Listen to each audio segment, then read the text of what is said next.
बहुत पुराने समय की बात है। एक राजकुमार था। वह बहुत ही बुद्धिमान था।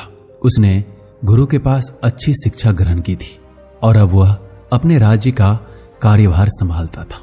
उस राजकुमार ने अपनी बुद्धिमानी से अपने राज्य को बहुत ऊंचाइयों तक पहुंचा दिया था। उस राज्य में कभी लड़ाई झगड़ा नहीं होता था। आसपास के राज्यों को भी ये बात पता थी कि इस राज्य का राजा का बेटा बड़ा बुद्धिमान है। एक बार पास के राज्य से एक खत आया। उस खत में यह लिखा हुआ था कि आप अपने बेटे को कुछ दिनों के लिए हमारे राज्य में भेज दीजिए ताकि हम भी आपके बेटे की बुद्धिमानी को देख सके, हम भी जान सके कि आपका बेटा कितना बुद्धिमान है। यह बात जब राजकुमार को पता चली तो उसने अपने पिताजी से कहा कि पिताजी, मैं पास के राज्य में जरूर जाऊंगा और थोड़े दिन में वापस आ जाऊंगा। आप किसी बात की चिंता मत करना। उस राजा को भी अपने बेटे की बुद्धिमानी पर पूरा भरोसा था। वो राजा जानता था मेरा बेटा हर परिस्थिति से बाहर निकल सकता है, इसलिए वो राजा अपने बेटे की ज्यादा फिक्र नहीं करता था और उसने अपने बेटे को दूसरे राज्य में जाने का आदेश दे दिया। दूसरे दिन सुबह वो राजकुमार घोड़े पर बैठकर दूसरे राज्य के लिए निकल पड़ा। राजकुमार अकेले ही निकला। वो राजकुमार जिस राज्य में जा रहा था वो राज्य काफी दूर था, इसलिए वो अपने खाने पीने का सामान और घोड़े को लेकर निकल पड़ा। राजकुमार को चलते चलते 2-3 दिन हो चुके थे। तभी बीच में एक भयानक जंगल आता है। राजकुमार ने यह सोचा कि यहीं पर बैठकर खाना खा लेना चाहिए ताकि इस जंगल से जल्दी जल्दी निकला जा सके। वो राजकुमार एक पेड़ के नीचे बैठ जाता है। तभी वहां पर कुछ ठगड़ियां आती है। ठगड़ियां मतलब वो औरतें जो जंगल में रहकर लोगों को लूटा करती थी। वो औरतें अपनी बातों में किसी आदमी को फंसा देती, उसके बाद उसके पास से धन वगैरह लूट लिया करती थी। उन ठगड़िया ने जब उस राजकुमार को देखा तो वो पहचान नहीं पाए कि ये कोई राजकुमार है और ठगड़िया को लगा कि कोई बड़ा सेठ का लड़का है और इसके पास तो काफी सोना और हीरे मोती होंगे। यदि हम इसे लूट लेंगे तो हमें काफी दिन कमाना भी नहीं पड़ेगा। वो ठगड़िया अपने दिमाग में कोई तरकीब लगाने लगी ताकि उस राजकुमार को लूटा जा सके। उसके बाद वो तीनों ठगड़िया उस राजकुमार के पास जाती है और उस राजकुमार से कहती है, यदि आपको ये जंगल पार करना है तो हमें कुछ सवालों के जवाब देने होंगे।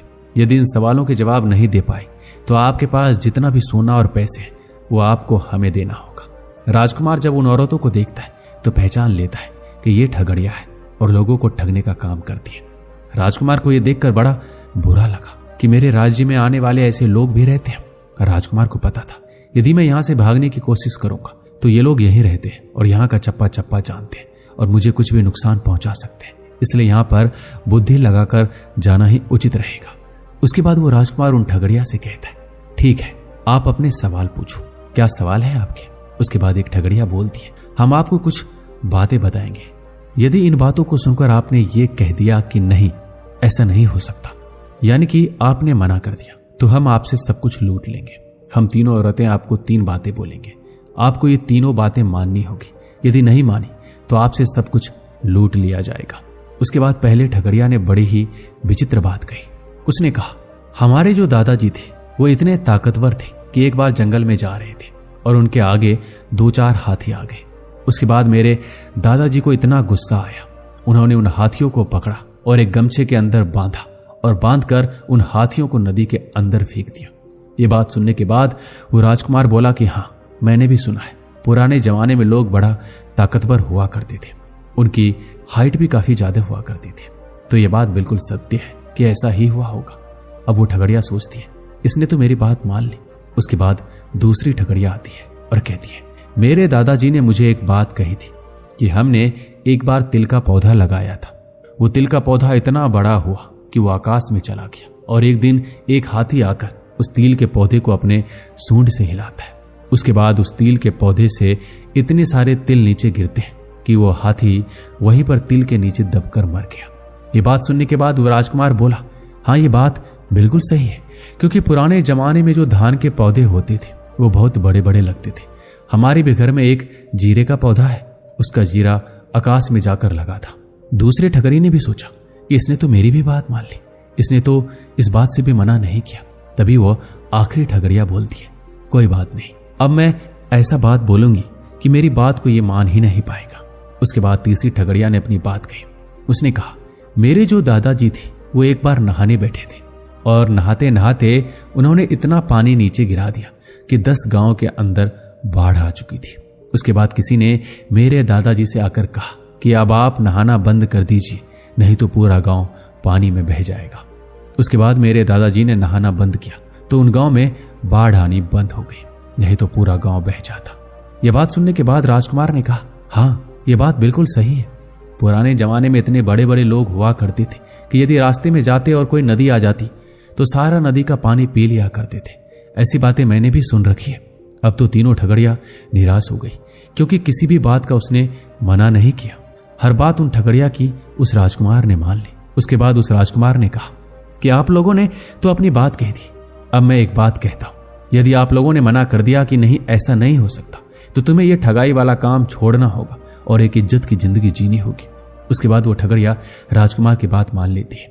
उसके बाद राजकुमार कहता है, मेरे पिताजी ने मेरी 15 साल की उम्र में एक शादी करवाई। उस औरत से जब मेरी शादी हुई तो वो किसी और से प्रेम करती थी, इसलिए उसने मुझे छोड़कर उस प्रेमी के पीछे भाग गई। उसके बाद मेरे पिताजी ने मेरी दूसरी शादी करवाई। वो औरत मेरे घर में बहुत ही ज्यादा लड़ाई झगड़ा करती थी, इसलिए एक बार मैंने उसे थप्पड़ मार दिया, इसलिए वो औरत भी मुझे छोड़कर चली गई। उसके बाद मेरे पिताजी ने मेरी तीसरी शादी करवाई। उस तीसरी औरत ने मेरे ही घर में चोरी कर ली और मेरे घर से बहुत सारा पैसा लेकर वहां से भाग गई। अब जब मैं यहां पर आया हूं तो तुम तीनों मिली हो और तुम तीनों वही औरतें हो जिससे मेरे पिताजी ने मेरी शादी करवाई थी। ये सुनने के बाद तीनों ठगड़िया ने कहा, हट, हम कौन सी तेरी लुगाई है, हम तो इसी जंगल में रहते हैं और हमारी कोई शादी तुमसे नहीं हुई थी। इतनी बात सुनने के बाद राजकुमार ने कहा, तुम लोगों ने मेरी बात नहीं मानी, इसलिए तुम लोगों को अब ये ठगाई वाला काम छोड़ना होगा और एक अच्छी जिंदगी जीनी होगी। मैं दूसरे राज्य में जा रहा हूं, तब तक आप तीनों मेरे राज्य में चलो। मैं तुम्हें अपने राज्य में कुछ काम दूंगा, वो काम करके तुम एक इज्जत की जिंदगी जी सकते हो। उसके बाद उन तीनों ठगड़ियों को पता चला कि ये कोई राजकुमार था और इसने कितने प्रेम से हमसे बात की थी। इसके बाद वो तीनों ठगड़िया उस राजकुमार को धन्यवाद देते हुए उस राजकुमार के राज्य में चली जाती है। अब वो राजकुमार दूसरे राज्य में पहुंचता है जिस राज्य ने राजकुमार को अपने घर न्योता दिया था। जब वो राजकुमार उस राज्य में पहुंचता है तो उस राज्य में राजा अपने तख्त पर बैठा था। नीचे बहुत सारी प्रजा बैठी थी और दो औरतें आपस में राजा के सामने झगड़ा कर रही थी। इन दोनों औरतों के पास एक बच्चा था जो दोनों औरतें अपना अपना बात बता रही थी। राजकुमार जब वहां पहुंचता है तो राजा की नजर उस राजकुमार पर पड़ती है। राजा सबको छोड़कर उस राजकुमार का स्वागत करता है और उस राजकुमार को अपने ही पास एक कुर्सी पर बैठाता है। अब उस राजा को यह फैसला करना था कि इन दोनों औरतों में से यह बच्चा किस औरत का है, क्योंकि दोनों ही औरतें उस बच्चे को अपना बता रही थी।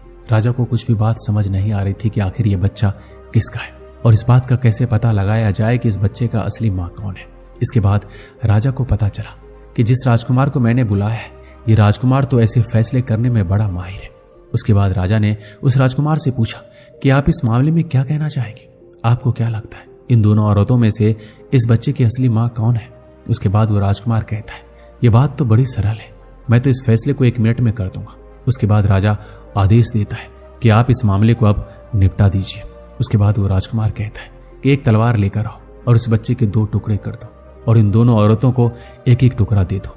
इतना सुनने के बाद वो राजा भी बड़ा हैरान हुआ कि बच्चे को मारना ही था तो ये काम तो मैं भी कर सकता था, ये कौन सी अपनी बुद्धिमानी बता रहे हैं।